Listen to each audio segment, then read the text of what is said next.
Joshua chapter 5. Rites at Gilgal. When all the kings of the Amorites to the west of the Jordan and all the kings of the Canaanites by the sea heard that the Lord had dried up the water of the Jordan before the Israelites until they crossed over, their hearts melted and they were utterly dispirited because of the Israelites.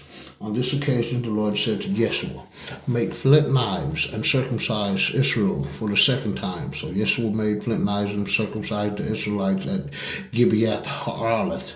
This was the reason for the circumcision. Of all the people who had come out of Egypt, every male of military age had died in the wilderness during the journey after they came out of Egypt. Though all the men who came out were circumcised, none of those born in the wilderness during the journey after the departure from Egypt were circumcised.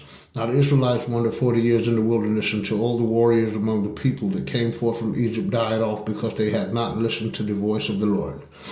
For the Lord swore that he would not let them see the land he had sworn to their ancestors to give us, a land flowing with milk and honey.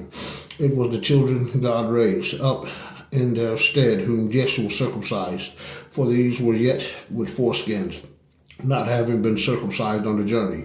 When the circumcision of the entire nation was complete, they remained in camp where they were until they recovered. Then the Lord said to Joshua, "Today I have removed the reproach of Egypt from you." Therefore, the place is called Gilgal to this present day. While the Israelites were encamped at Gilgal on the plains of Jericho, they celebrated the Passover on the evening of the 14th day of the month. On the day after the Passover, they ate of the produce of the land in the form of unleavened cakes and parched grain. On that same day, after they ate of the produce of the land, the manna ceased. No longer was there manna for the Israelites, who that year ate of the yield of the land of Canaan. Siege at Jericho. While Joshua was near Jericho, he raised his eyes and saw one who stood facing him, drawn sword in hand. Joshua went up to him and asked, "Are you one of us or one of our enemies?" He replied, "Neither. I am the commander of the army of the Lord, Father. Now I have come." Then Joshua fell down to the ground and worshipped and said to him, "What has my Lord to say to his servant?" The commander of the army of the Lord replied to Joshua, "Remove your sandals from your feet, for the place on which you are standing is holy."